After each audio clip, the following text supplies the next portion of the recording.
Olá, Future Lawyers! Estamos aqui para mais um episódio do Future Lawcast. Este é um podcast apoiado e patrocinado pela Future Law In, Quark by Future Law, Lima Feigal são advogados e Future Law 360. Sejam muito bem-vindos a mais um episódio, muito bem-vindas. E hoje estamos aqui com Pedro Amorim. Pedro é advogado, é mestre e doutorando em Direito e ele tem uma função muito peculiar na área jurídica, algo raro, mas muito típico de quem tem vocação acadêmica. O Pedro atua como parecerista, desenvolvendo conteúdos e temas relacionados aos conflitos do direito, mas de uma forma extremamente aprofundada.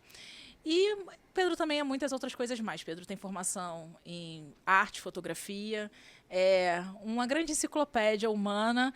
Tanto é prova disso que ele não usa o chat GPT. Pedro, seja muito bem-vindo. Olá, Future Lawyers. Olá, Tainá. É uma honra estar aqui. Eu fico muito feliz de ter sido chamado para esse podcast. Sempre quis vir, porque Isso é verdade, gente. É verdade, é verdade. Eu não estou falando... Eu não estou enchendo a bola de ninguém. Assim. Eu realmente sempre quis aparecer, porque era uma conversa que eu tinha com a Tainá há muito tempo. Nós nos conhecemos há muito tempo.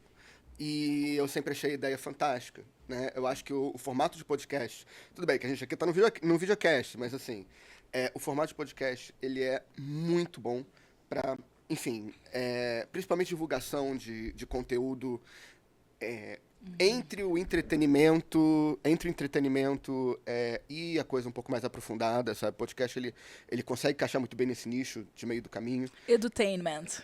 É isso aí, essa porra, educamento, né? Então, vamos na minha Gostei mini bio. da brasileira. Educamento. Tropicalização. Isso, tropicalização, educamento. Vamos na minha mini bio, a Tainá já adiantou. Eu sou advogado, sou formado pela UERJ, inclusive fui colega da Tainá na UERJ. Peraí, não conta a história toda. Conta só, dá um resumão que eu vou entrar na história com aprofundamento. Ah, é? Olha lá. Teremos. Então tudo bem. Não, eu sou formado pela UERJ, sou mestre em Teoria do Direito pela UFRJ, doutorando pela mesma instituição e, além disso, eu tenho pós-graduação em Teoria da Imagem e Fotografia pelo UPERJ e fui galerista por um tempo, tá? Isso é uma pequena curiosidade, tá? Tainá, eu acho que já sabia disso. Sim, claro. Então, fui galerista por um tempo. Hoje em dia, eu já trabalhei... Pena que você não foi galerista na minha fase milionária, mas aí a gente... Será que ainda rola uma comissão aí? Ué, mas a sua fase milionária já passou? Não, vai chegar. Então, olha vai só. chegar. É só me avisar. Porque eu ainda tenho os contatos, então fica aí a comissão ainda rola. Se a comissão ainda rola, rolar, então... Rola. Fala contigo que Então a gente pronto, resolve. então pronto. E eu trabalhei no Ministério Público, primeiro na área de tutela coletiva, fui assessor de uma promotoria muito, muito engajada, era super interessante, e depois fui para o Centro de Apoio Operacional da área de tutela coletiva também, e eu trabalhava basicamente com o consultivo da área, porque o Ministério Público tem uma área de consultivo que serve exatamente para auxiliar promotores e procuradores em dúvidas específicas, além de promoção de determinados simpósios, elaboração de documentos, enfim, a gente fazia várias coisas voltadas a um aprofundamento de determinados temas do direito. Isso era muito importante, me ajudou muito, inclusive, na construção da minha metodologia de pesquisa e elaboração de opiniões legais, pareceres, coisas do gênero, né? Mas hoje, então, eu sou advogado na Martins Cardoso, Advogados Associados, né? Então, eu trabalho com o Zé Eduardo Cardoso, que alguns de vocês talvez conheçam. E eu sou coordenador da área consultiva, o Zé Eduardo ele é o parecerista, eu trabalho junto com ele, elaborando os pareceres, a gente trabalha com isso já juntos desde que eu entrei no começo de 2023. Né? Então eu acho que é isso, a partir de agora... O Pedro também é pai da Janis, ou não, né? Você usa um outro termo, Eu sou tutor. Tutor da Janis. Isso, a Janis, que é um pastor suíço de 45 quilos e 10 anos de idade. É isso aí. Ele também é companheiro da Marina. Isso. Ah, tá. Então a mini-bio inclui outras questões? Ah, tá, tudo bem. Eu sou companheiro da Marina, que é uma pessoa que também trabalha, inclusive, na área consultiva, mas no caso em outro escritório. E a gente se conheceu na UERJ, então tem muito tempo, mas só começou a namorar muito tempo depois da UERJ. Então, é uma história. Por Pra último, outro mas podcast. não menos importante, o Pedro era o grande anfitrião das sociais pós-UERJ. Sim, isso é verdade. Eu era uma pessoa muito tímida quando mais novo. E eu estudei num colégio em Botafogo, de elite. E, por incrível que pareça, por mais que isso pareça ser um white people problem, para alguém da minha idade, na adolescência, isso de fato era um problema. As pessoas não costumavam, eu morava na Tijuca, as pessoas não costumavam muito ir atravessar o túnel, né? Eu ficava um pouco chateado com isso, mas nada que fosse terrível e tal. Mas quando eu entrei para o UERJ, eu vi nisso uma oportunidade de mudar um pouco a minha dinâmica em relação às outras pessoas e tentar socializar um pouco melhor, né? Então eu comecei a fazer pequenas sociais na Agora minha casa é no quintal da escola. Exatamente, exatamente. Agora eu sou o dono da bola, entendeu? E aí a minha casa era a casa dos meus pais, no caso, eu morava com meus pais ainda, era muito perto da UERJ. Era assim, a gente andando chegava em 10 minutos, né? E então era muito comum do pessoal, às vezes, até ir almoçar lá em casa, ali perto e tal. A gente tava sempre junto, a Tainá fazia parte do meu grupo de amigos mais próximos, e era bem interessante, porque eu conheci gente pra caramba durante esse período, e pessoas que estão comigo até hoje. Pedro, muito obrigada pela breve apresentação. E agora me diga, meu caro, por que você resolveu fazer uma faculdade de Direito? Então, por incrível que pareça, para alguém que, enfim, foi para as artes e depois voltou para o direito e tal, eu era bem decidido a fazer a faculdade de direito quando eu tinha uns 14, 15 anos. 14, 15? Sim, eu decidi cedo. E assim, acho que um detalhe importante dizer. Não tem advogado na sua família, pelo menos não diretamente, Não, né? não, tem. O meu avô era. O meu avô era advogado. Ah, não sabia. A minha tia, ela também é formada em Direito e ela é oficial de Justiça. Seu avô da parte Meu de avô, pai? parte de pai. Né? Mas, assim, o meu avô ele não era só advogado. Ele era advogado, era professor, ele tinha ele teve uma carreira grande, assim, tanto numa área quanto noutra. Né? Então, Mas teve uma influência, você acha? com certeza, sim. Sim. Talvez não uma influência... Talvez a influência seja menor no direito e maior... Na literatura. Não, assim, na minha carreira, pelo menos carreira como professor, que eu espero Entendi. seguir com um pouco mais de afinco. Ele foi professor? Corte aqui, ó, corte aqui. Ele foi professor? Foi professor, meu avô foi professor de geografia e estudos sociais durante muito tempo, principalmente durante a ditadura, o que foi o que o deixou muito ressabiado de tudo. Entendi. Né? Foi uma influência do seu avô, uma desinfluência dos seus pais, já que seus pais não são advogados, muito pelo contrário.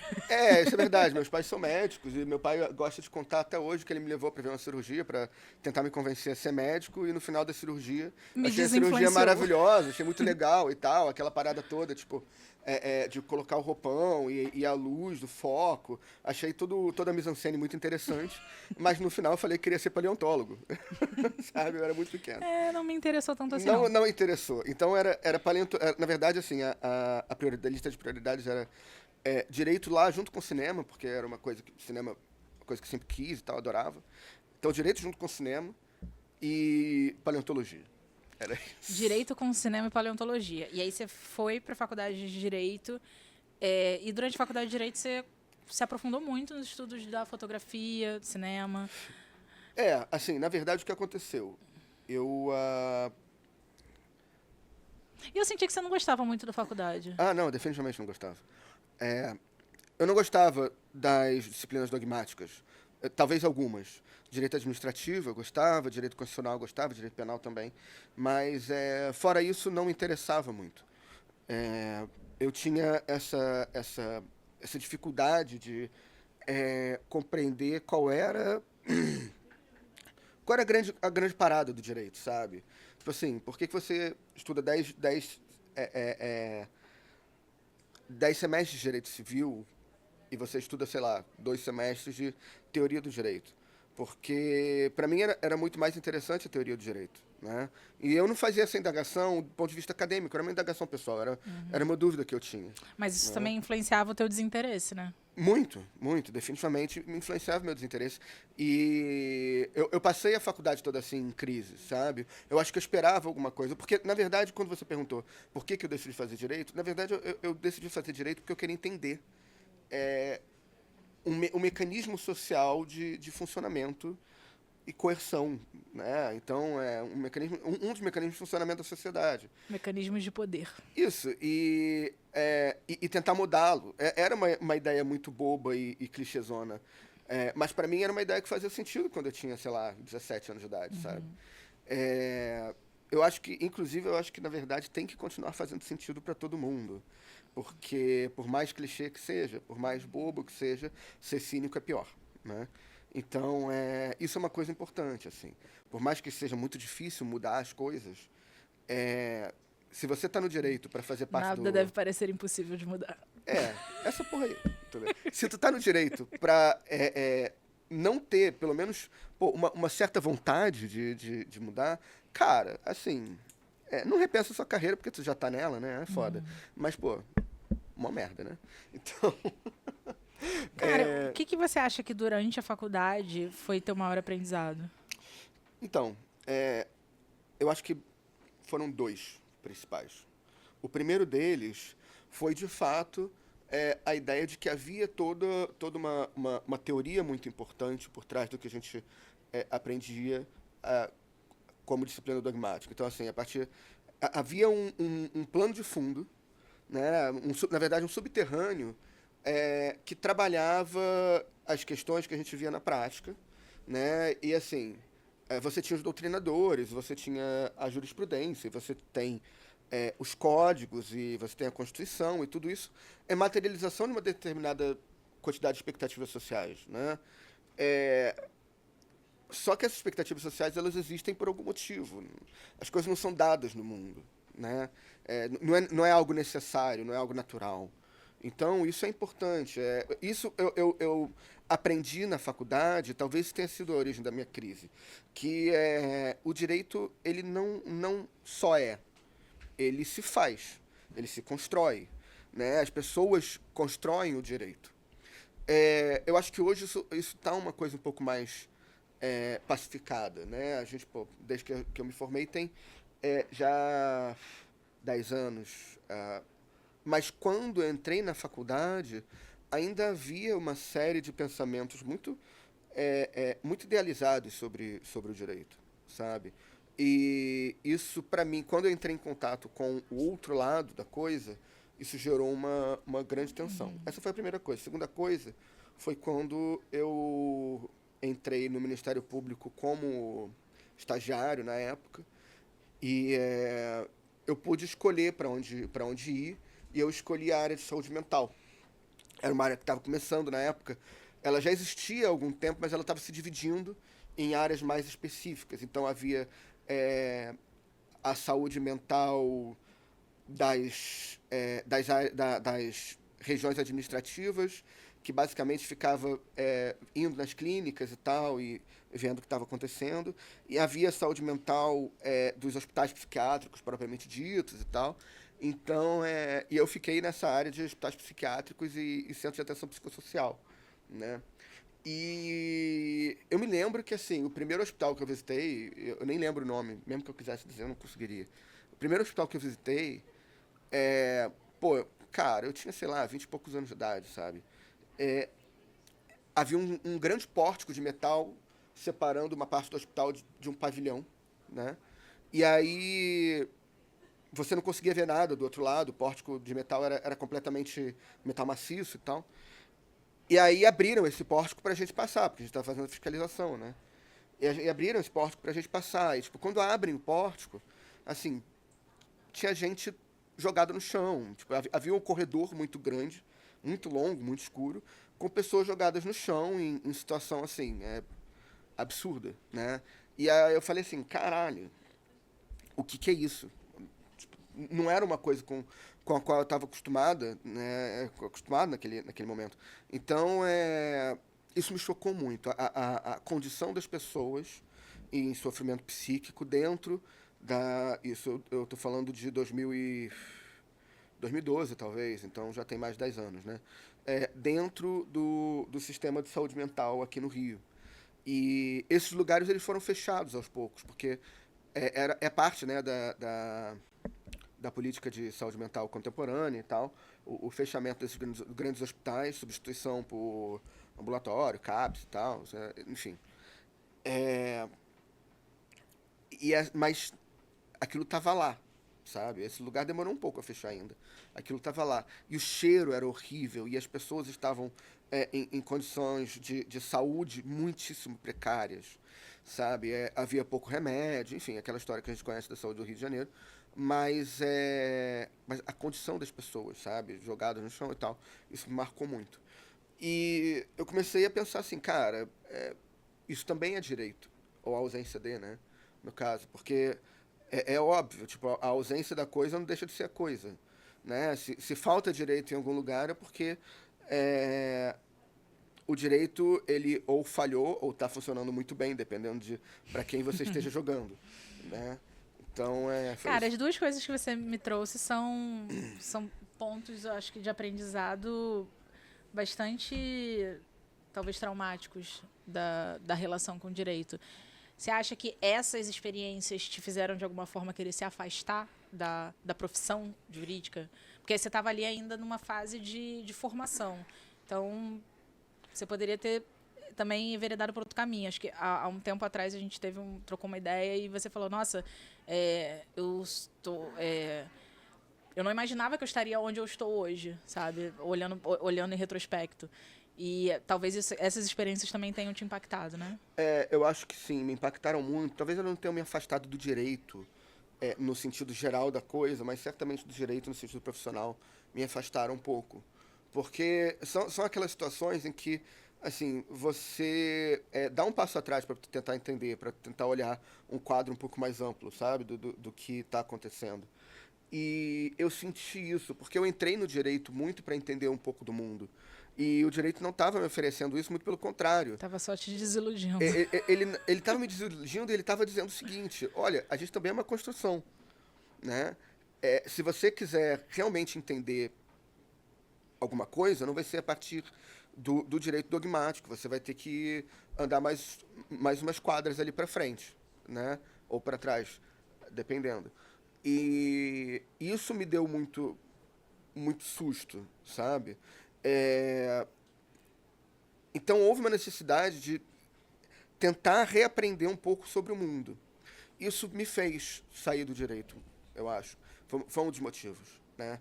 Eu, nessa época, já era muito ligado às artes, e eu sempre fui, na verdade. Sempre gostei muito de cinema, eu ia no Festival do Rio sempre que podia, né? Eu já estava começando a fotografar, muito embora nada de muito consistente, né? Eu tinha uma câmerazinha e tal, e, enfim, fazia umas fotos. Sabe que a gente tem uma teoria aqui no podcast de que se não grande parte, uma boa parte das pessoas que enveredam pelo mundo jurídico tem alguma relação com as artes. Então a gente já teve bailarina, cantor, ator, palhaço, advogados que hoje são diretores jurídicos e que já estudaram, fizeram metade na Faculdade de Belas Artes. Então você só comprova os nossos dados. É porque Por que você acha? eu não sabia disso. Assim, eu não sabia, quer dizer, eu não sabia disso, eu não sabia o motivo. E, na verdade, eu continuo sabendo porque isso é só uma hipótese, não é uma teoria, então mas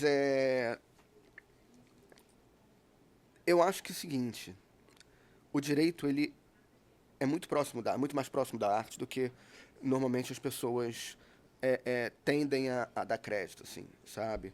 O direito, o direito é uma narrativa. Ele é só uma narrativa que conforma as pessoas a partir de determinadas condições e determinadas normas, né? Mas ele não deixa de ser uma narrativa. Existe uma história a ser contada num código, existe uma história a ser contada na evolução ou involução de um entendimento jurisprudencial, né? Existe uma história, né? E assim, você ter a sensibilidade de perceber isso não te coloca muito longe de um artista, né? É óbvio que você está com um ferramental diferente, né? Você está trabalhando algo diferente, mas a gente também tende a achar que a arte é o cubo branco, né? A arte é aquilo que está na galeria, a arte é uma pintura do Kandinsky ou, sei lá, uma foto de Sebastião Salgado. Mas a arte é muito mais ampla do que isso. A arte é performance, a arte enfim, é um conto, né, que te narram oralmente, a arte é um livro, enfim. Há várias formas de arte muito diferentes, e muitas delas são muito espontâneas, inclusive. Então, a arte está muito intrinsecamente relacionada ao mundo material, ao mundo que a gente vive, né, ao mundo contemporâneo, e o direito também. Porque a gente também tem esse problema com o direito. A gente acha que o direito é aquilo que se encastela numa norma formal, positivada, né, num código, sei lá, na lei no Marco Civil da Internet, ou que seja. Mas, assim, o direito é muito mais do que isso. O direito também aparece nas micro-relações, né? As expectativas de direito são expectativas que você desenvolve a qualquer momento, né? Então, existe uma coisa que a gente estuda no direito, né? E a gente vai estudar isso na faculdade e tal, que são códigos, que são entendimentos sobre esses códigos e, às vezes, até uma certa masturbação mental sobre isso. Mas existe também um direito da rua, né? Existe um direito das coisas do mundo. Então, eu acho que, nesse sentido, há uma semelhança muito grande entre o direito e a arte. E, na verdade, foi isso que me fez voltar. Porque eu em um determinado momento, me separei radicalmente do direito. Eu terminei o direito, fui fazer uma pós-graduação em fotografia e imagem. Foi aquela pós-graduação que eu falei, tal. E, assim, não tinha nada a ver com o que eu tinha aprendido até aquele momento, formalmente, na faculdade, né, e tal. Mas, para mim, foi muito bom. Me abriu muitas coisas. A minha percepção sobre o mundo, sobre o fazer artístico, sobre você se inserir na cultura de alguma forma, né? Isso foi muito, muito caro para mim. Quando eu saí de lá, eu caí no mestrado da UFRJ, que é uma área que hoje em dia até tem outros lugares que trabalham e tal, mas era uma área relativamente incomum no direito, chamada Direito e Arte, né? Dentro da teoria do direito, uma das linhas da UFRJ é Direito e Arte. E eu achei muito curioso inicialmente. Na verdade, foi minha mãe até que estava procurando alguma coisa para ela. Eu não sei como ela chegou nisso exatamente. Eu estava meio desiludido na época e tal, não sabia muito bem o que fazer. Ela chegou e falou: porra, Pedro, tem esse negócio aqui. Eu falei: caraca, é isso aí, interessantíssimo, né? E fui, né? E aí as coisas começaram a fazer sentido. Elas voltaram a se encaixar um pouco. Um pouco, veja bem, né? Eu ainda tenho muitas dúvidas e muitos pensamentos conflitantes e tal, mas eu consegui entender essa aproximação. E, Pedro, me disseram aí que você também foi selecionado pela ONU para fazer um grande projeto artístico. Isso. Em 2019, eu tinha terminado meu mestrado. Enquanto isso, eu era monitor em 2 disciplinas no Parque Lage, com o Marcos Bonisson, que é um fotógrafo e hoje em dia um grande amigo meu, e o Fernando Cocchiarelli, que era diretor artístico, salvo engano, do Museu de Arte Moderna. Eu estava fazendo essas disciplinas e tal. E logo depois que terminaram, que as 2 disciplinas terminaram, eu fui chamado por uma das alunas para ser galerista na galeria que ela toca, na verdade, com o marido dela. É a Samba Galeria, que eu gosto muito até hoje e tal. E aí, nesse mesmo período, enquanto eu trabalhava como galerista, eu encontrei esse edital que a ONU estava lançando, que era uma chamada de fotógrafos para cobrir o Brasil inteiro, né? E ela selecionava vários fotógrafos, cada um cobriria um estado, né? Via de regra, você não podia se candidatar para um estado que não fosse seu. Acho que havia algumas exceções, eu não me lembro agora quais eram as regras para as exceções, mas isso não me importou muito, porque assim, havia muitos lugares para fotografar no Rio, e então eu me candidatei ao Rio, né? E passei. Eu não sei exatamente por quê, porque os critérios não eram extremamente bem Mas até lá, seus estabelecidos. livros já estavam publicados, né? Acho que você publicou em Havia, 2018. havia um livro de fotografia publicado, sim. Havia dois, na verdade, mas um livro eu renego, gente. Eu nunca vou encontrar esse livro. O de 2017? É, o de 2017. Primeiro. É, o primeiro. Mas o segundo, ele já estava publicado. Eu mandei, inclusive, um Outros PDF. Carnavais. Outros Carnavais, Eu mandei, inclusive, um PDF desse livro. Gente, assim, vocês estão vendo que tipo, a Tainá tá contando e vocês vão descobrindo coisas sobre mim no meio do caminho. Sim, eu publiquei livros de fotografia, eu publico até hoje. Eu edito meus próprios livros, eu ilustro os livros e faço tudo, sabe? Só não faço a impressão porque não tem como. Mas eu já tinha esse primeiro livro e mandei para eles a primeira versão em PDF.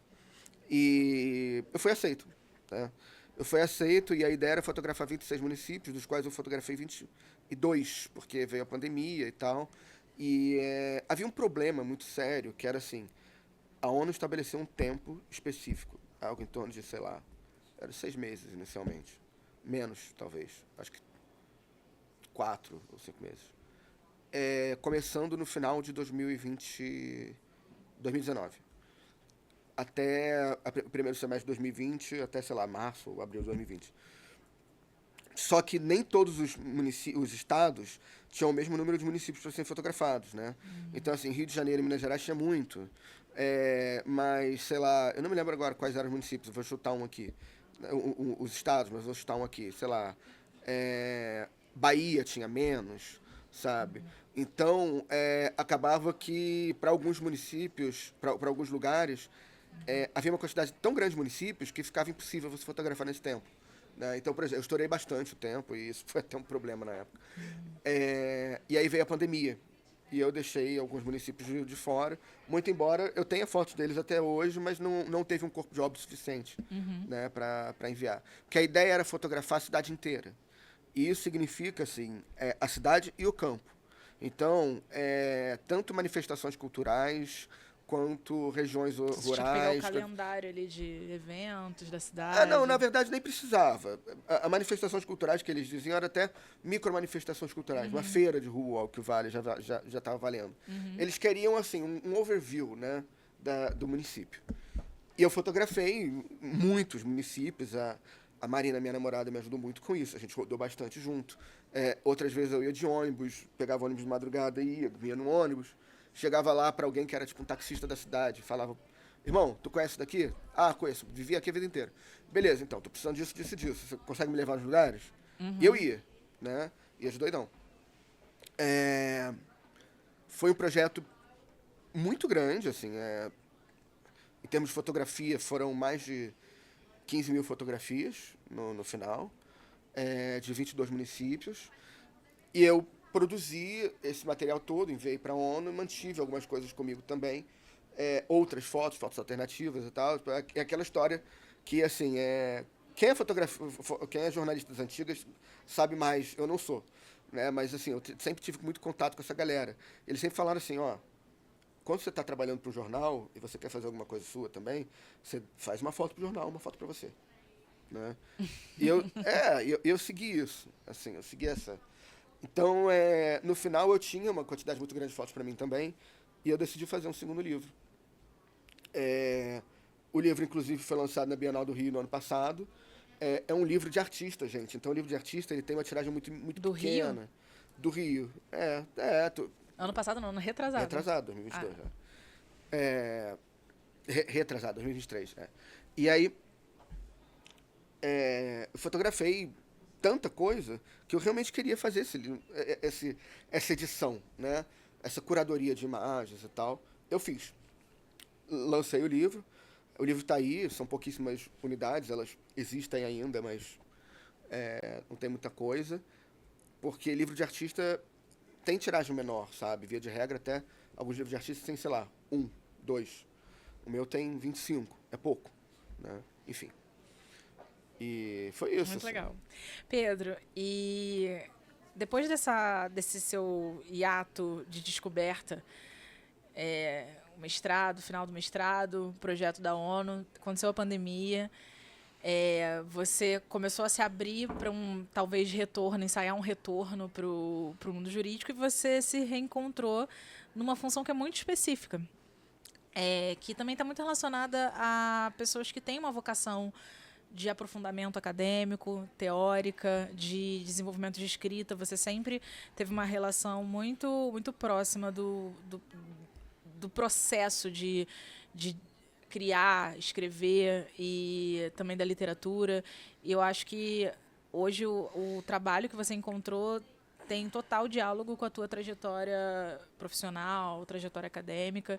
Então, eu acho que seria legal se você compartilhasse um pouco de como que é o que você faz hoje, como que funciona essa profissão, essa carreira, talvez, e qual que é a tua perspectiva, sabe? Como que você desenvolve essa área? Hoje você coordena uma área que dentro de uma função super específica, assim, super especializada, apesar de você tratar de temas que são dos mais variados, então também é uma capacidade que você tem de circular e de fazer leituras de forma 360, global, do que está acontecendo no mundo, o que está acontecendo na política, na economia, e a partir disso você montar uma narrativa que funciona.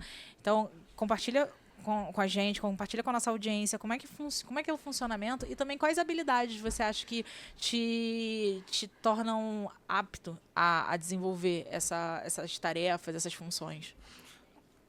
Essa é uma questão importante, Tainá, porque, assim, algumas desses subpontos ainda são objetos de reflexão. Você ainda está descobrindo. Mas tudo bem, vamos lá. Mas a gente vai descobrir junto aqui, vamos inclusive. Vamos junto. Eu acho que é o seguinte, em primeiro lugar, eu voltei ao direito por uma questão de oportunidade e tal, me chamaram lá para o Ministério Público para ser assessor. Um grande amigo meu, Eduardo Lasmarca, inclusive também foi quem me indicou para o escritório. Estava por trás disso, ele trabalhava como assessor e falou assim, o Pedro é muito bom. Cara, uma coisa assim que eu só... desculpa te interromper, Pedro, acho que é importante... Você falou sobre meus grandes aprendizados na faculdade de Direito, assim, e você, como uma pessoa que eu já sei que você é assim, você foi lá e, tipo, tocou no âmago e aprofundou e trouxe uma percepção teórica, reflexiva, super importante, mas, assim, de forma muito básica, minha visão de fora, e eu te conheço já há muitos anos, né? Nós somos amigos desde a faculdade, você conseguiu destrinchar, não sei se isso era algo que você já carregava ou você foi desenvolvendo ali enquanto a abóbora foi se encaixando, enquanto a carroça andava, mas você tinha uma baita habilidade de agregar as pessoas e de se relacionar. Então, teve um capital social ali que você desenvolveu durante esse período da sua vida que reverbera hoje na construção da tua carreira, que eu acho que é uma habilidade super importante, mas que, assim, era muito orgânico nesse período. Não era algo que você pensava, cara, daqui a 10 anos, esse meu amigo aqui vai tipo, eu vou fazer uma parceria com ele e vai surgir uma oportunidade. Né? Definitivamente. Você que está na faculdade, você mesmo que está ouvindo agora, chega mais perto do microfone. Tenha amigos, ok? Seja amigo da galera, vá em eventos, não fica nesse negócio de ninguém gosta de mim, eu estou em casa, vou ficar em casa. A faculdade é um lugar extremamente plural, você vai encontrar gente que clica com você. É o melhor lugar para encontrar, mais que na escola. Assim, se você não encontrar na faculdade, eu tenho uma péssima notícia. Tá? Só vai ficar pior depois. E eu tive essa vontade desde o começo, até porque, por causa daquela questão que eu conversei, que eu tinha uma séria dificuldade de sociabilização antes e tal, e eu fui amigo, tipo assim, eu fiz amizade com muita gente, fui amigo de muita gente e sou amigo de menos gente hoje, naturalmente, porque as pessoas vão indo embora e tal, mas ainda mantenho um núcleo de amizades interessante, assim, de gente que, eu gosto demais, com quem eu comunico praticamente todo dia, né? Essas pessoas, elas, assim, óbvio, você pode enxergá-las como Você pode enxergar como uma forma de networking, né? Porque um professor meu da pós-graduação de fotografia sempre falava isso. Não é porque você é pior do que outra pessoa. É porque outra pessoa tem mais contatos, sabe? E isso funciona muito na arte, funciona muito no direito. E por contatos, entenda-se. Cara, alguém lembra de você, fala assim, não, pô, mas tem fulano de tal que é muito bom em determinada coisa. Chama ele aí. E tal. Porque se você já é conhecido de alguém, essa pessoa, via de regra, a não ser que você seja conhecido pelos motivos errados, né? Mas, Isso é assim, importante também. Porque às vezes você é muito conhecido, mas não é uma pessoa recomendável. Isso, assim, se você for Tenha fama, de preferência boa. Isso, se você for na casa de alguém, não vomite no vaso de planta dele. Tá? Você será lembrado por Você isso. será lembrado. Dica de ouro. Tá? Não faça isso, por Fica a favor. dica. Fica a dica aí. Mas é óbvio que, assim, se você é lembrado pelas boas coisas e alguém está precisando de características que você tem, né, você provavelmente vai ser lembrado. Então, O mundo é muito menor do que a gente imagina. o mundo realmente é muito menor do que a gente imagina. Tá? Principalmente em profissões como direito e tal, em que contatos e conexão são coisas que Cara, existem. e assim, não tem como você num fugir disso. afluente de informações que a gente tem, e rede social, notícia, o contato olho a olho, o contato humanizado, aquela experiência que você tem com uma pessoa que não tem a ver com algo mecanizado, ela tem muito mais poder, tem muito mais força do que, cara, alguém que te adiciona um amigo do Facebook. Nós somos humanos. Essa é a grande questão, assim. Nós precisamos de contato, nós precisamos Gente gosta de gente. de familiaridade. É aquela história, ninguém é uma ilha, pipipipopopó. Isso é verdade, né? E assim, não adianta. Você até tenta seus amigos virtuais, que você tenha esses amigos virtuais. Eu tenho gente, porra, que eu não vejo há um tempão, mas eu me comunico direto no Instagram ou no WhatsApp. Não, aí e tal. você vê que, tipo, essa estrutura, ela é total relacionada, diretamente relacionada à epidemia de solidão que a gente vive. Ela é tão disfuncional que, apesar dos números de seguidores e de amigos adicionados só aumentarem nas redes sociais, as pessoas têm cada vez menos amigos. Sim. E é algo muito desproporcional da geração anterior e da geração anterior. Sim, definitivamente. Nós somos a primeira geração, tô falando nós, assim, minha geração, da Tainá, nós fomos a geração de transição, né? A gente não nasceu... Da Web 1 para a Web 2, né? Isso, a gente não nasceu com a internet. A gente nasceu e a internet chegou A internet um pouco surgiu depois. na nossa infância. Assim, eu lembro da gente chegar um computador lá em casa em 95, 96, e foi cedo. Né? Smartphone foi, cara, eu lembro, meu primeiro smartphone eu já estava na faculdade. Meu primeiro smartphone já era adulto, né? E meu primeiro celular eu tive, sei lá, com 12, 13 anos, e não servia pra absolutamente nada, porque ninguém me ligava, né? Porque não tinha isso. As pessoas não tinham celular, eu tinha mais pra poder me comunicar com meus pais às vezes e tal, né? Então, pra gente, é interessante essa situação, porque a gente lembra do que era antes. Né? O pessoal chama de Web 2.0 agora? Ou Web... Porque, cara... Eu chamo de internet morta, tá?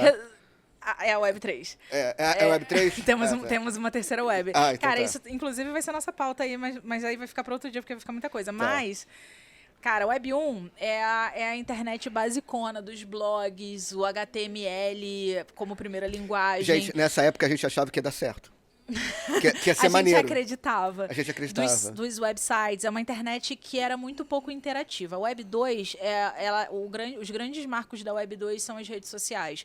Então, é a partir desse modelo de internet que a gente começa a ter uma interação muito mais automática com as outras pessoas. É a web das redes. E aí, a Web 3 é uma terceira fase desse momento, que a gente está tentando caminhar para uma, talvez, descentralização das redes. Começar a construir estruturas dentro da internet que o usuário tenha mais autonomia e não fique tão dependente das redes centralizadas. Porque a ideia do manifesto da internet era a gente ter um ambiente descentralizado, plural, acessível. Sim. E aí, na Web 2, a gente caminha, na verdade, para grandes monopólios de informação e informação, comunicação. de produção de conteúdo. Os próprios usuários, que são influenciadores, creators, eles, na verdade, dependem da plataforma para produzir, para monetizar. Então, a gente está tentando caminhar na Web3 para um outro modelo, mas esse modelo converge com o advento mais intensivo da inteligência artificial. E aí que entra a teoria da internet morta. Mas aí a gente entra nesse assunto no outro momento, voltando. Amigos e contatos, relacionamentos, capital social e o seu trabalho atualmente. Assim, gente, por favor, não leiam isso daqui como uma conversa de coach, tá? Tipo assim, amigos não são Pedro, contatos. Eles não são um investimento a longo prazo. Amigos são amigos, pessoas com quem você tem afinidade, tá? É muito difícil você controlar com quem você tem afinidade, inclusive. Então, por favor, curtam a amizade e sejam de boas com isso. Né? E tenham o mínimo de inimigos possível. Isso é importante, tá? Não seja assim. Você não precisa ser amigo de todo mundo, mas também não seja o grande inimigo. Olha só, a regra de ouro é muito simples. Pode falar palavrão, né? A regra de ouro é muito simples. Não seja um babaca. Não seja um babaca, tá? Assim, por favor, não seja um grande babaca. Parece óbvio, mas tem uma galera bem grande esquecendo isso aí, tá? Não faça tantos inimigos assim, gente. Você nunca sabe com quem você vai se deparar ao longo da vida, se você vai precisar da ajuda de alguém. E assim, independente disso, a outra pessoa não merece que você seja um babaca com ela, sabe? Via de regra, não merece. Não é legal pra ninguém. Não é legal pra ninguém, sabe? Não tem nenhum endgame aí, não. É tipo assim, é só você não transformar a vida da outra pessoa no inferno. Porque não é pra fazer isso, tá? Não seja assim com o amiguinho. Isso é muito importante. Isso é muito importante. Se você fizer o básico, você vai ter uma boa, uma quantidade legal de amigos. E muitas vezes os amigos lá na frente vão te ajudar ou você vai ajudá-los. Né? Eu acho que assim, e essa é a parada. E principalmente, diversifique seus amigos. Participe de outras realidades. Porra, encontre outros horizontes. Vai atrás de gente que não tá na sua bolha, cara. Porque, cara, bolha tem em tudo quanto é canto. Você tem bolha no Instagram, você tem bolha no TikTok, você tem os grupinhos de WhatsApp, você tem bolha no Discord. Tipo, cara, não dá, sabe? No tete-a-tete, na vida real, é importante que você fure isso. É importante que você encontre gente que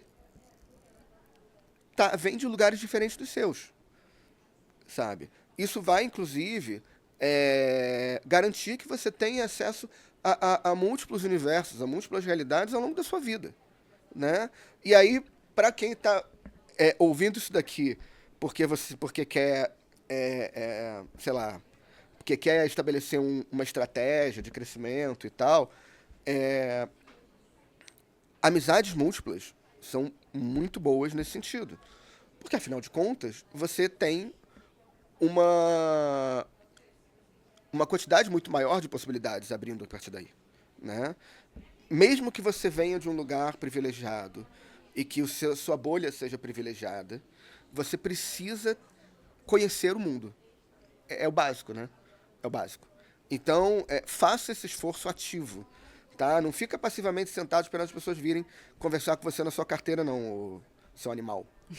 Vai falar com a galera. Boa, Pedro. Cara, e hoje você é parecerista. Hoje eu sou parecerista. Legal opinion.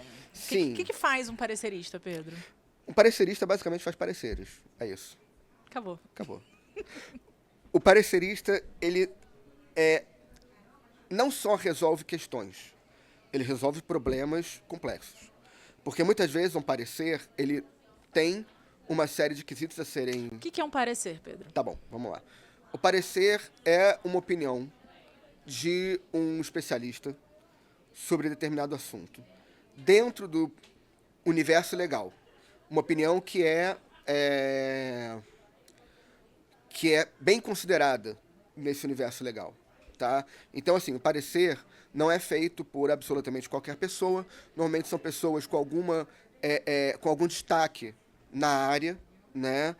São pessoas com conhecimento já demonstrado e principalmente pessoas que têm um bom trânsito no mundo jurídico, né? Então, assim, o parecer de alguém conhecido normalmente é muito forte, né? É por isso que, assim, por mais que eu possa ser parecerista tecnicamente, eu, Pedro Amorim, muito jovem, né, ainda montando a minha carreira, eu não faço pareceres em meu nome, eu não assino os pareceres sozinho. Né? Na verdade, eu sou o player 2 da coisa. E o Zé Eduardo Cardoso, que faz os pareceres junto comigo, na verdade, eu que faço os pareceres junto com ele.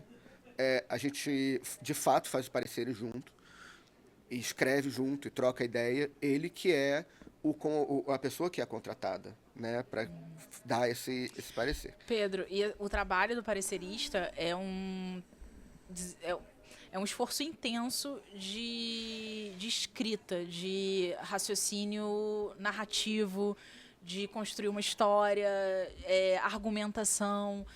Como que você foi construindo talvez você, eu não sei se você já chama dessa forma, mas a tua metodologia para entregar um trabalho como um parecer? Às vezes é um trabalho de 100 páginas, 60 páginas, 30. Eu acho tranquilo a gente chamar de metodologia, porque a metodologia não precisa estar fechada. Né? É uma metodologia de desenvolvimento. E assim, eu sou muito novo nesse universo. Eu faço pareceres há relativamente pouco tempo. Mas você não é novo no universo da escrita e Não, definitivamente não. Né? Inclusive, uma das coisas mais legais que eu fazia na galeria era fazer textos sobre obras de arte específicas ou sobre artistas, né? Pessoas que até, assim, antes de entrar na galeria eu nem conhecia. Então, em pequenos eu acho sabe? que uma segunda habilidade que a gente pode falar que eu acho que você desenvolveu muito bem ao longo da tua trajetória foi a habilidade de expressão escrita. A gente já teve algumas conversas sobre Sim. isso, inclusive. Sim. Eu também fico ali na minha... Tem uma vez uma conversa, um professor falando de um texto do Guimarães Rosa, que ele compara... Ele tinha que terminar Grandes Sertões. E aí, voltamos a Grandes Sertões, e aí ele compara o processo dele de conseguir finalizar o livro a um processo de exorcismo, que ele precisava tirar um demônio de dentro dele para conseguir expressar o que precisava ser dito naquele papel. Óbvio que a gente está falando da grande Bíblia, Grandes Sertões, mas... guardada totalmente todas as proporções possíveis, eu me sinto assim quando eu preciso extrair de mim algo original, definitivamente.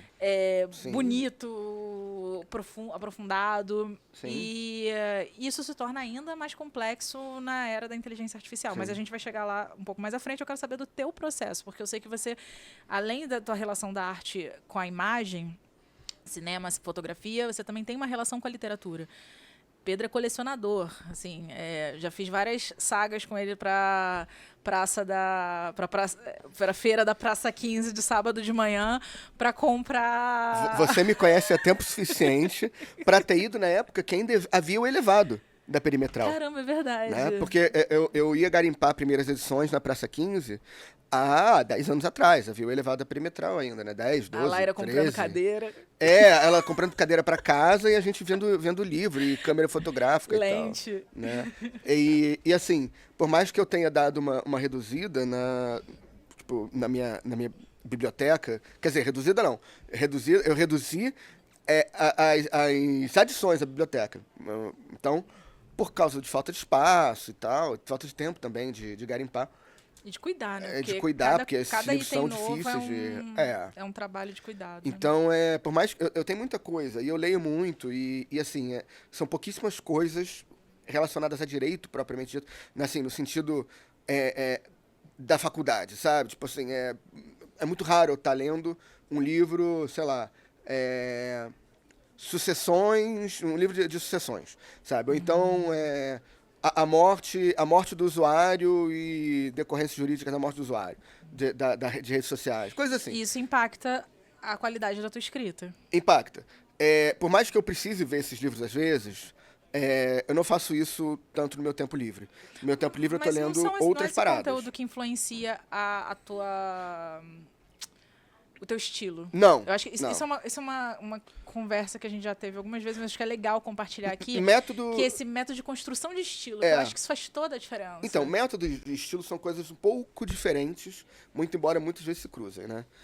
O método ele é um pouco mais racional. Então você coloca no papel, você sabe o que você está fazendo. O estilo, ele vem um pouco mais de dentro, né? Então, assim, o estilo é aquilo que você... É a assinatura da pessoa. Você reconhece o que a pessoa escreve, ou o que a pessoa fotografa, ou o que a pessoa pinta pelo estilo dela, né? Eu tenho um método e eu tenho um estilo. Mas eu sei que você conscientemente construiu esse estilo.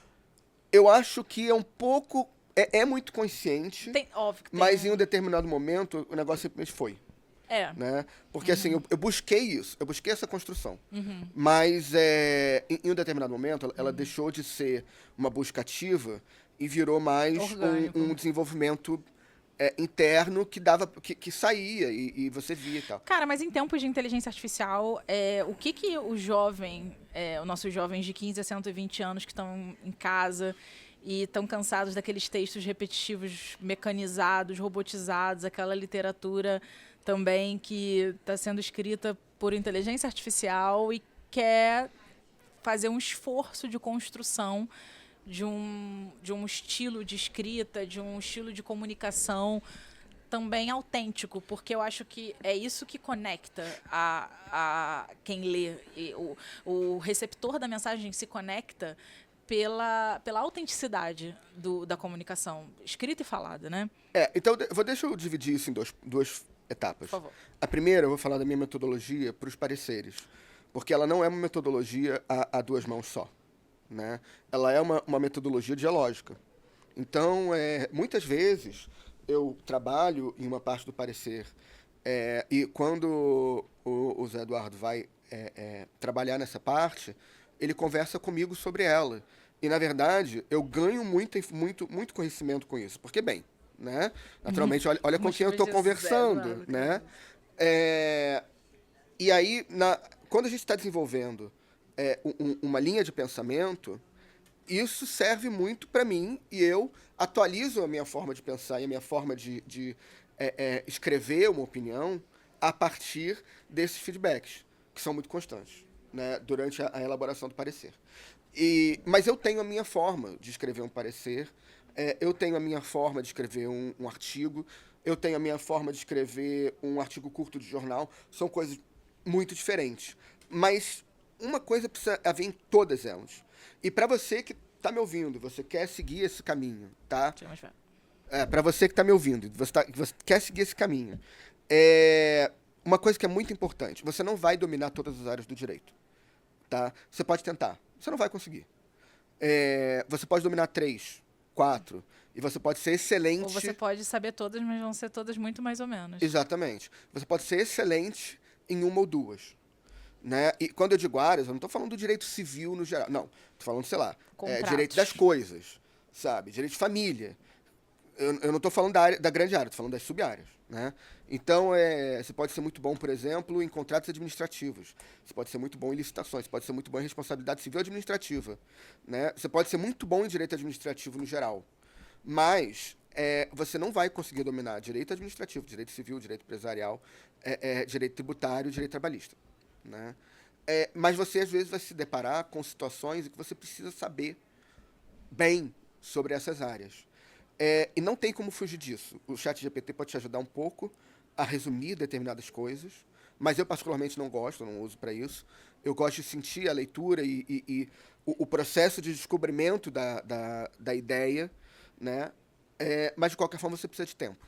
Um pouco, que seja. Não muito, mas você precisa de tempo. Você precisa dedicar alguns dias a uma pesquisa. E a sua metodologia de pesquisa que vai ditar a qualidade do seu trabalho. Né? É o tipo de informação que você recebe e como você lê essa informação e como você transforma essa informação naquilo que você precisa. Né? Então, como você potencializa essa informação para algo que te é necessário e tal. São essas coisas que vão fazer você performar bem num trabalho acadêmico ou mesmo num trabalho, numa opinião legal, num parecer dentro da sua área profissional. Né? Assim, eu não posso dar o caminho das pedras. Realmente não tem como. Mas acho que uma coisa muito importante é você ter uma certa humildade acadêmica e partir do pressuposto que, assim, outras pessoas sabem tanto ou mais do que você sobre determinado assunto. e você precisa ler o que elas têm a dizer, né? E a partir daí extrair determinadas informações, sempre, galera, sempre dando o crédito devido, por favor, ok? Sem plágio, tá? Se você achou uma ideia muito legal, mas essa ideia foi escrita por alguém, você leu a ideia e achou muito legal, você, por favor, cite essa pessoa, tá? Ela teve um trabalho enorme tendo essa ideia. Mas, enfim, você tem que ter uma certa humildade intelectual, uma certa humildade acadêmica, né? Para encarar as coisas como elas são. Porque se você já parte do pressuposto que você sabe de tudo, que você tá ali só para reforçar uma ideia, cara, assim, você vai estar você vai ter um problema aí, né? O parecer ele já vem com uma série de perguntas e, via de regra, já há uma ideia do que você precisa responder, né? E você constrói o pensamento, o raciocínio com base nessas respostas, talvez na resposta principal. Sim e não, vai realmente depender do parecer. Vai depender do que vem, né? Porque, assim, a verdade, o parecer ele é uma opinião acadêmica sobre determinado ponto controverso no mundo jurídico, especificamente naquela relação contenciosa ali, né? É raro, mas acontece também de haver uma encomenda de parecer prévio a qualquer situação. Às vezes acontece. Tipo assim, Parecer preventivo. um parecer preventivo, né? A gente quer que você faça uma pesquisa sobre um projeto de lei. Eu quero que você emita opiniões sobre esse projeto de lei que, eventualmente, daqui a 2, 3 anos, vai passar. Ok, isso acontece, né? Mas, via de regra, não é assim que funciona. É uma situação que já existe, uma situação jurídica já bem estabelecida ou em vias de se estabilizar ao longo de um processo e tal, e você vai precisar dar uma opinião. E você é contratado por um dos lados, né? Então, o parecer ele tem essa dualidade, ele é dúbio nesse sentido.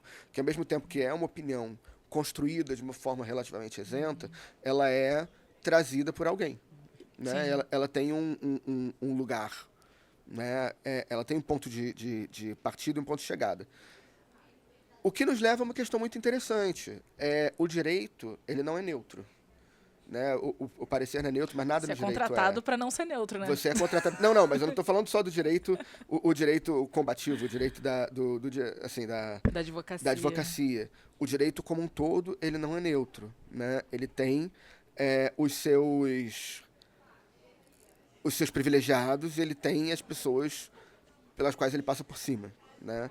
Então, a gente precisa cortar essa ideia de neutralidade das coisas. Não existe neutralidade. Neutro é sabão, né? Então, assim, o parecer, ele é o mais neutro possível em algumas situações.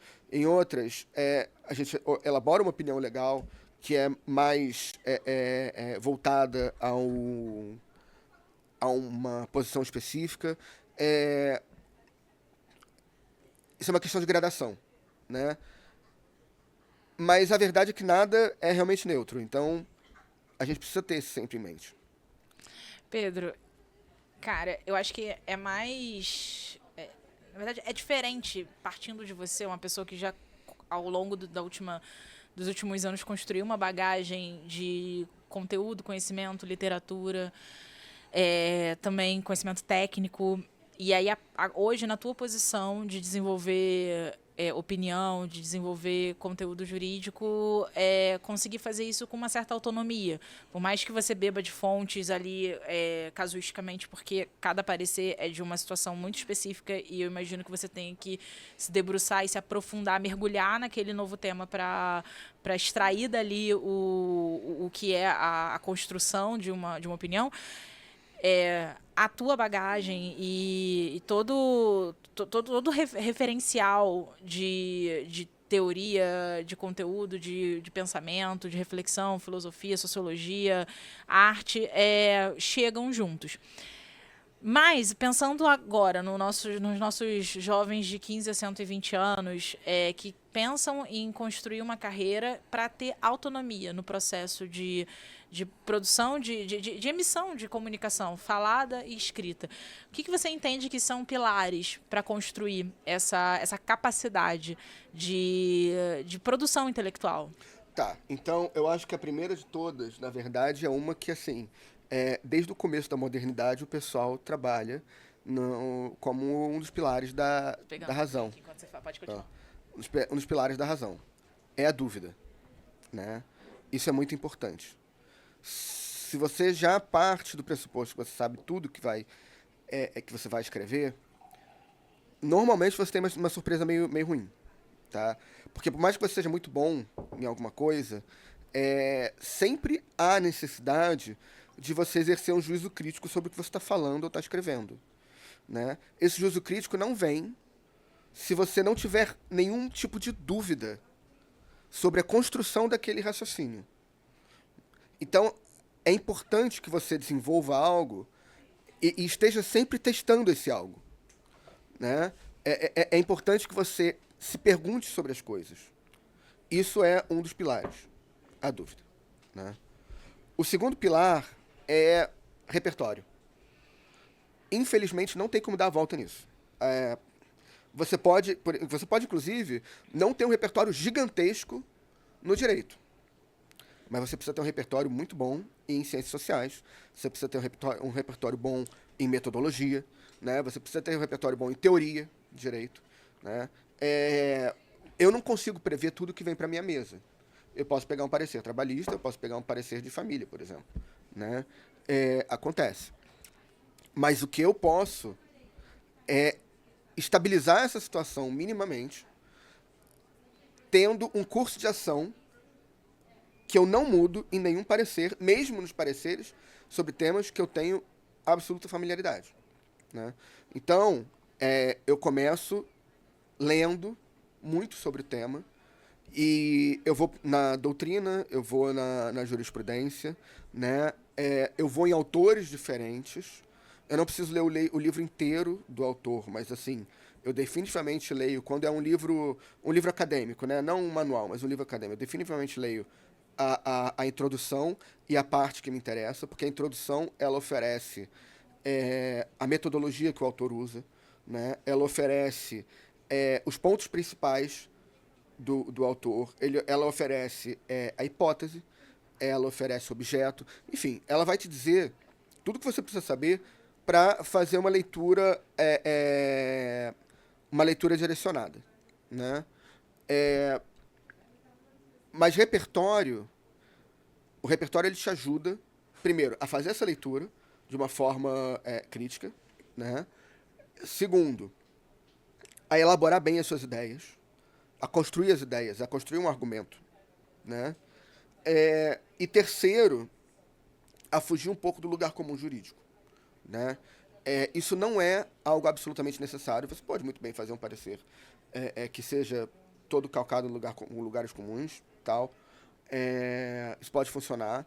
Não é o meu estilo, e eu acho importante que a gente cada vez mais no direito se atente a uma escrita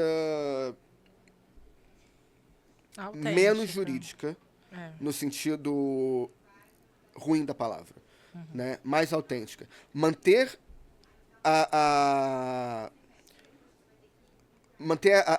rigidez, né, epistêmica, manter a qualidade da escrita jurídica, né? Então, assim, é um texto jurídico, não deixa de ser, mas, ao mesmo tempo, evitar juridiquês, ao mesmo tempo, evitar construções muito complexas, que não fazem sentido ali, né?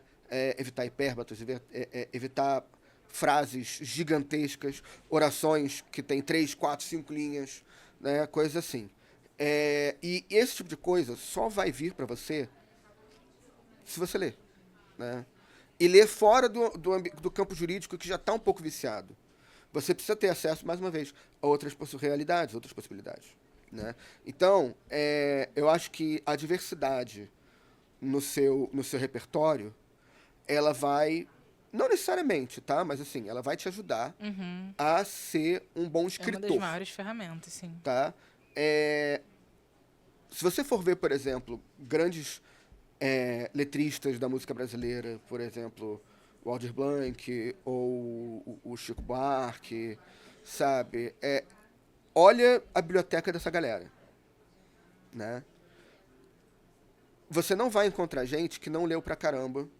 Cara, a fazendo gente coisas não entrou maravilhosas. nessa pauta, né? Que a gente tá falando de literatura, arte, cinema, fotografia, mas, cara, a música tem também essa capacidade de reunir tanto a beleza da imagem e a beleza da literatura, da palavra escrita, Uhum. da poesia. E é incrível também como ferramenta de aprendizado, de construção de repertório. Definitivamente.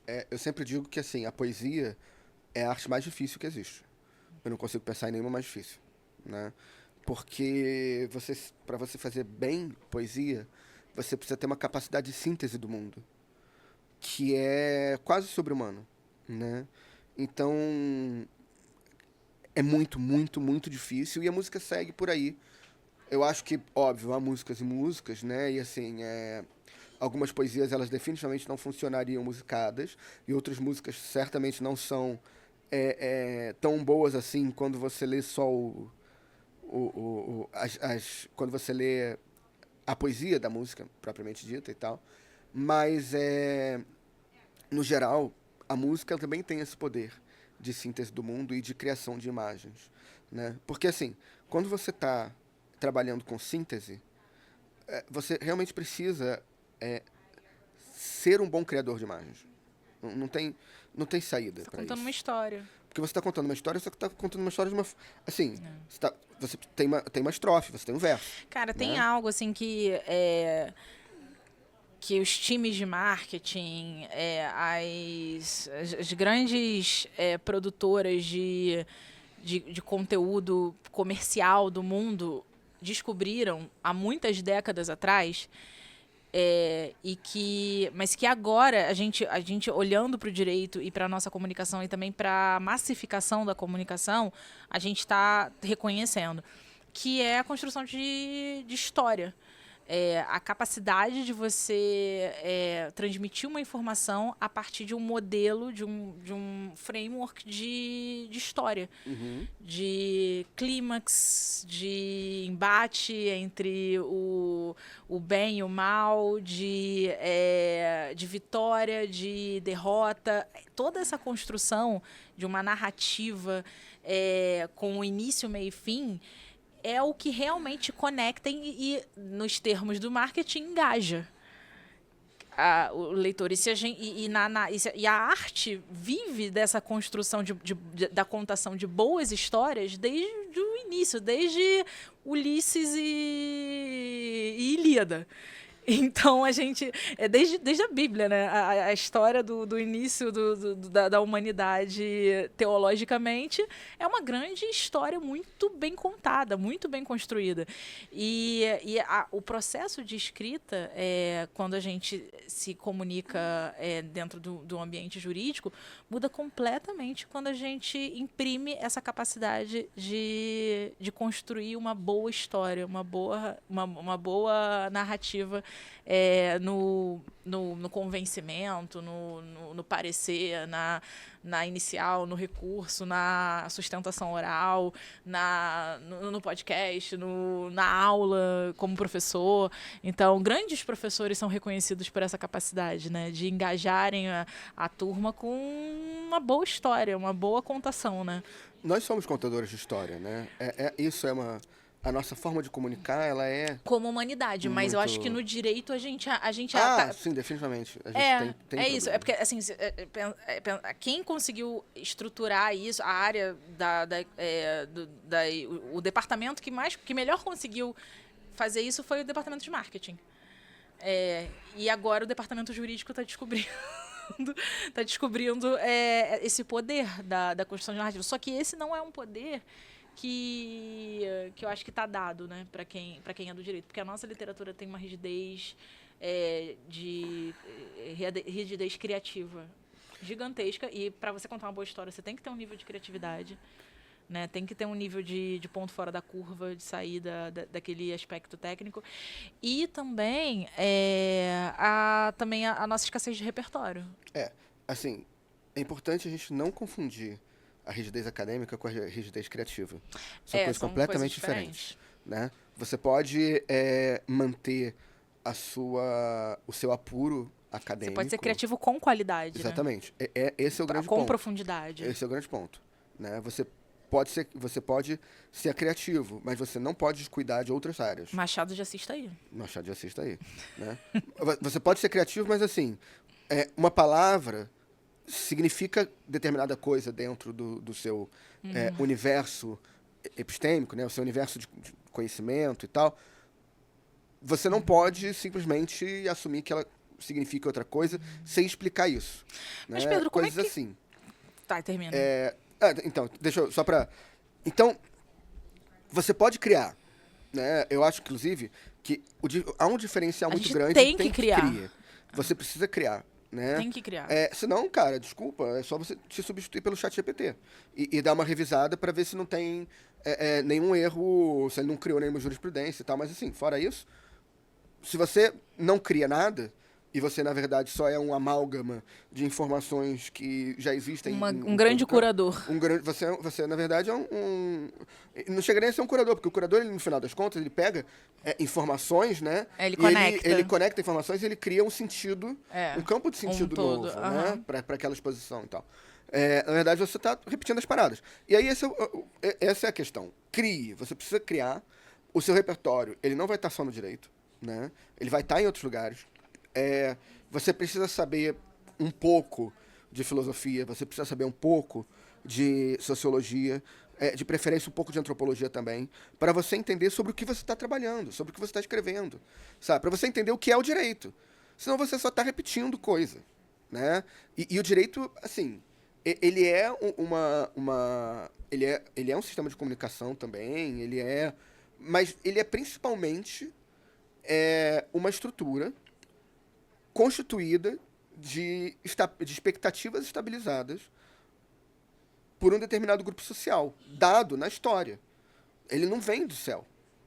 Né?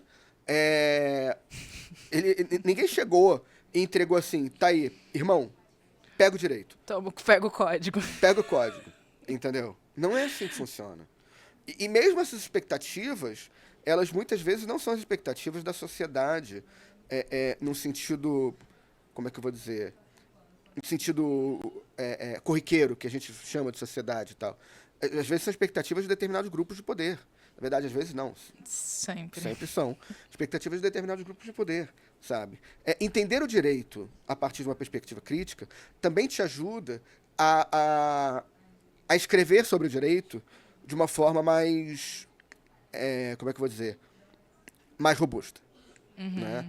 Porque você sabe que aquilo que tem ali na sua frente é uma construção. E você está ajudando nessa construção também. Agora. Você está fazendo um parecer. O parecer é uma interpretação sobre um ponto controverso. Sim. Né? Então um parecer. Eu acho que aqui a gente pode encaixar essa conversa em a qualquer nível de construção de opinião que seja publicável, né? Definitivamente. Então, publicável não, mas publicizada, né? Muitas coisas são publicizadas e não são publicáveis. Sim. Mas um artigo, um texto numa rede social, Sim. Um livro, um capítulo de livro, uma monografia, um TCC, uma tese, uma dissertação, uma inicial, enfim, um contrato, uma cláusula bem escrita faz diferença, né? Sim, definitivamente. E, Pedro, eu acho que a gente já... acho que já tá bem avançado, mas a gente vai voltar para ter essa conversa.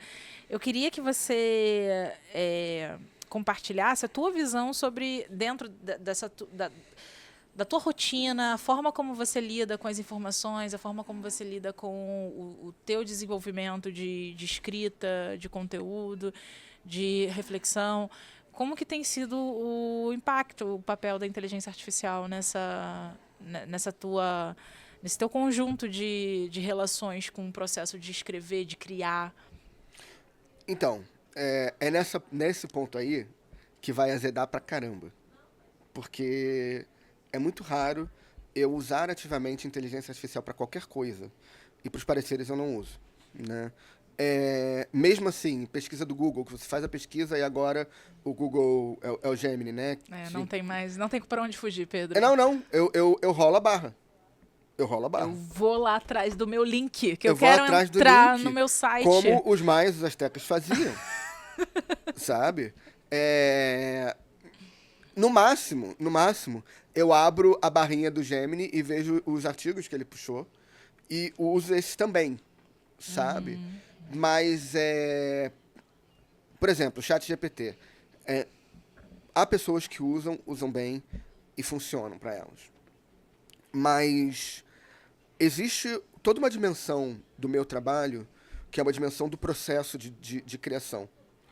E esse processo de criação, ele é muito orgânico para mim. Mesmo num parecer, mesmo numa petição inicial, porque embora eu trabalhe principalmente com o consultivo, eu também faço algumas coisas no... Mas acho que isso também está muito relacionado à relação que o Pedro tem com o processo de escrita. Sim, né? Sim, eu vou chegar lá, assim. Meu processo é esse. Tá? É um processo que, inclusive, eu não recomendo para todo mundo, porque ele é um processo que dá muito trabalho, é um processo que é um pouco angustiante.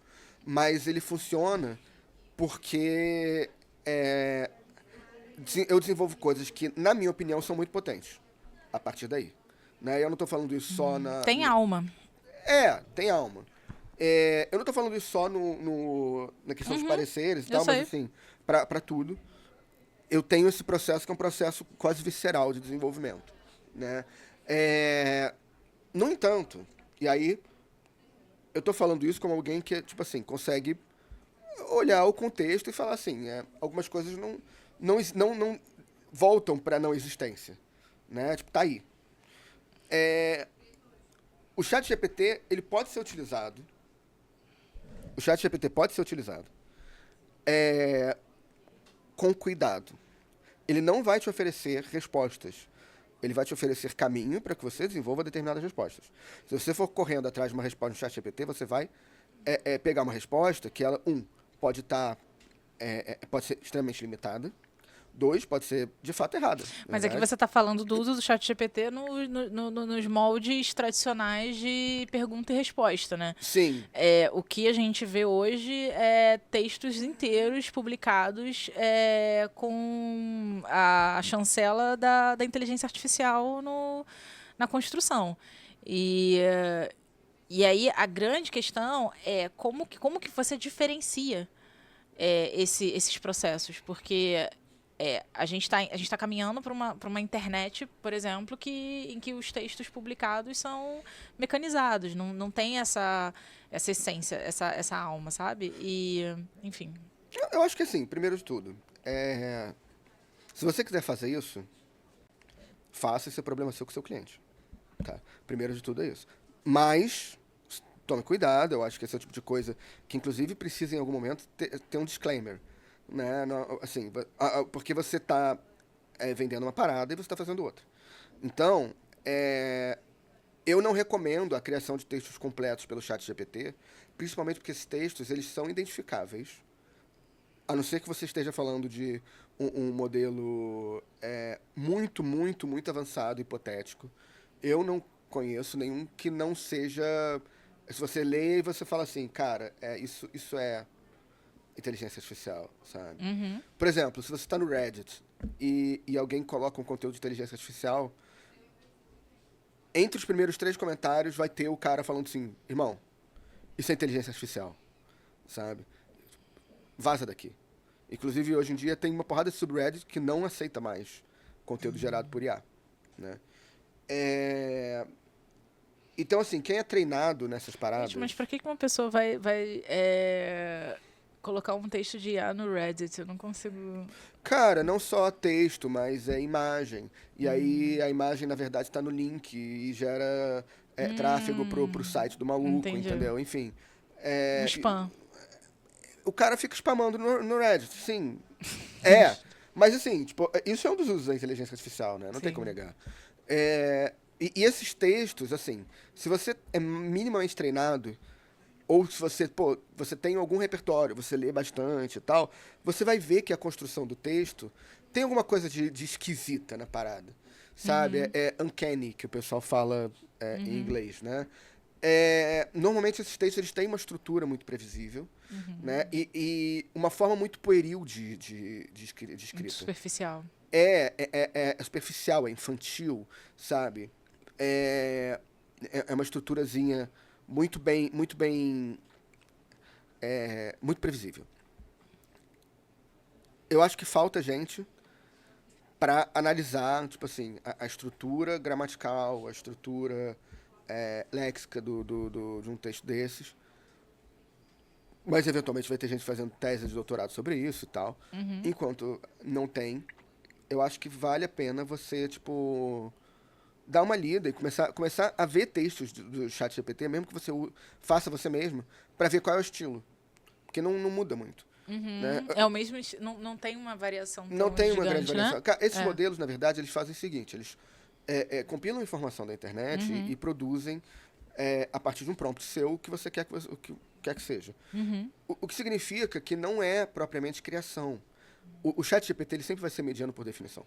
Pois eu acho que quando a gente trata de produção de conhecimento que tem um fim estritamente técnico, que não tem esse objetivo de se comunicar e de se conectar com o leitor, talvez uma inteligência artificial dê conta do recado. Garante ali que não vai ter nenhuma alucinação, que os dados estão corretos e pronto, toma. É esse o aspecto técnico que você quer entender. Agora, quando o texto tem a função de convencer, de engajar, de interagir, de ensinar, de prender o leitor, porque você precisa que aquela pessoa ela leia também o meio e o fim daquele conteúdo, é inegável que é preciso ter um fator humano real naquela comunicação para que você consiga realmente fazer com que o outro seja tocado pelo teu argumento, pela ideia que você quer comunicar. Só que só que eu acho que a gente tá chegando num liame do que é humano e o que é artificial, sabe? E eu acho que essa fronteira a gente ainda está tentando entender e reconhecer. Mas, cara, hoje a gente tem diversas inteligências artificiais que conseguem identificar, reconhecer. Eu acho que a grande questão não é o advento da capacidade tecnológica. Talvez seja o inadvento, não sei nem se essa palavra existe, da nossa capacidade como humanos de pensar e racionalizar e criar de forma inteligente. Então, a gente tem um dado... eu não sei onde foi publicado, mas tem um dado que mostra que desde 2013 a gente vive uma estagnação do desenvolvimento da inteligência humana. Então, a gente não consegue mais, como humanidade, a gente vivia num processo crescente até que ele se tornou estagnado e a gente tem alguns dados de alguns anos para cá que o processo coletivo de desenvolvimento da inteligência humana está em decrescência. E definitivamente isso tem a ver com a automação, com a nossa a terceirização. Então, hoje, por exemplo, você tem algum número de telefone que você sabe de cor? Tenho, sei lá, 2. 2. Há 10 anos atrás, provavelmente você sabia uns 10. De 2 amigos, mais seus pais, mais seus avós. E, enfim, a gente foi terceirizando a agenda para o celular porque a gente não precisa ter isso decorado, tá? Um clique. A gente terceiriza a nossa agenda, as nossas reuniões, a gente terceiriza para um outro cérebro que de alguma forma vai tornando também o nosso exercício dessas competências um pouco mais lento, um pouco mais preguiçoso. Vai ficar mais difícil decorar o número de telefone se a gente a gente sabe que isso não é necessário, que eu vou poder acessar com muita facilidade esse número no meu celular. Então, cara, eu acho que é um desafio como humanidade a gente continuar desenvolvendo as nossas capacidades cognitivas em meio a tantas possibilidades de facilitar o processo, de tornar o processo um pouco mais confortável para produzir, para criar, para fazer, para executar. E aí aqui entra não só o processo de escrita, mas, cara, todas as habilidades cognitivas humanas, né? Acho que talvez só reste a nossa habilidade de...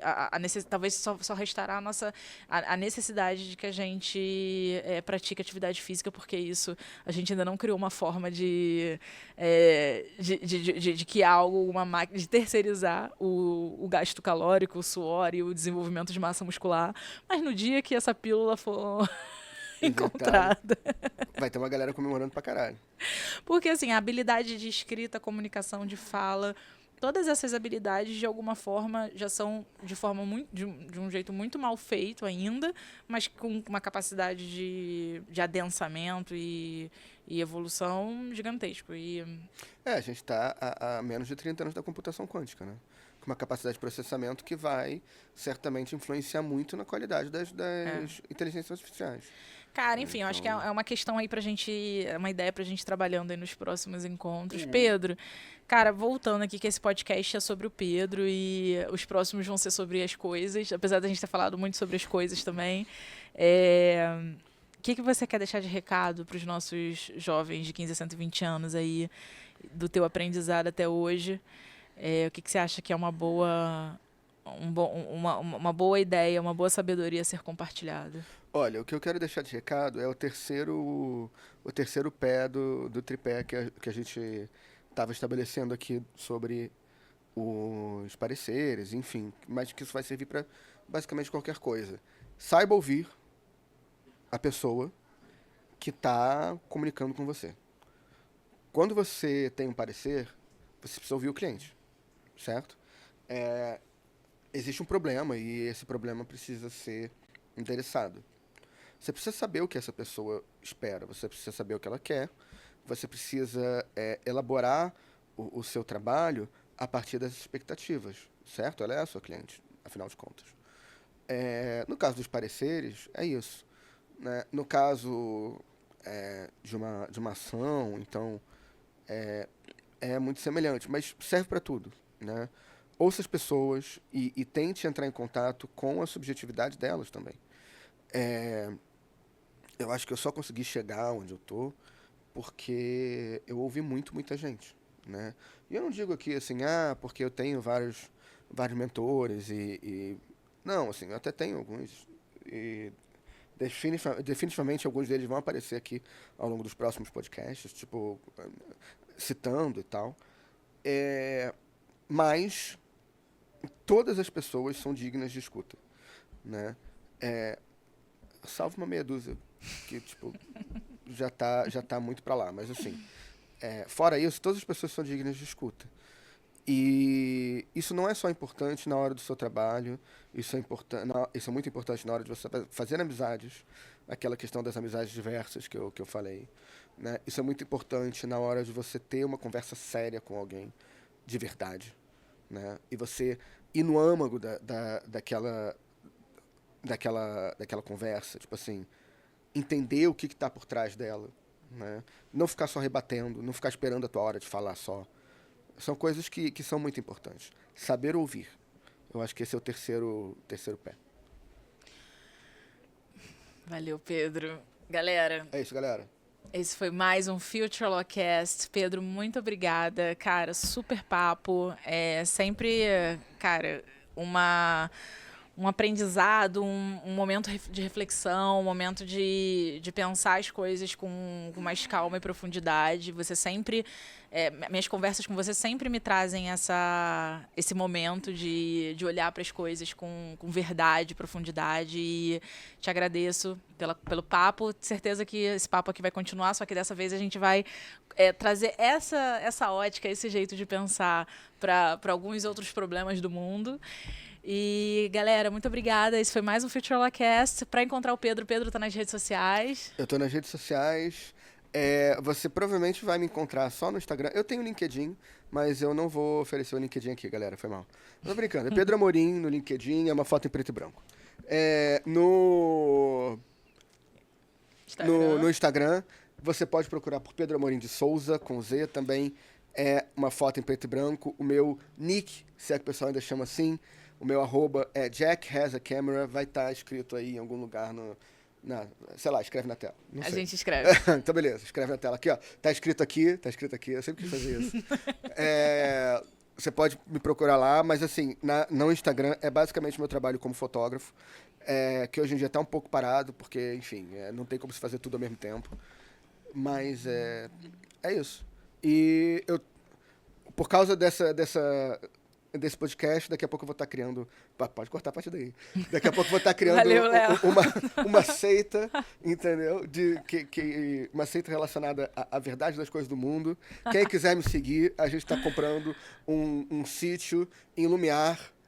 Daqui a 2 meses, tá tudo certinho. Gente, vão acabar os terrenos de Lumiar, porque o que eu ouço de gente querendo comprar sítio para formar a comunidade alternativa Tem em uma Lumiar. bolha especulativa. Tem o quê?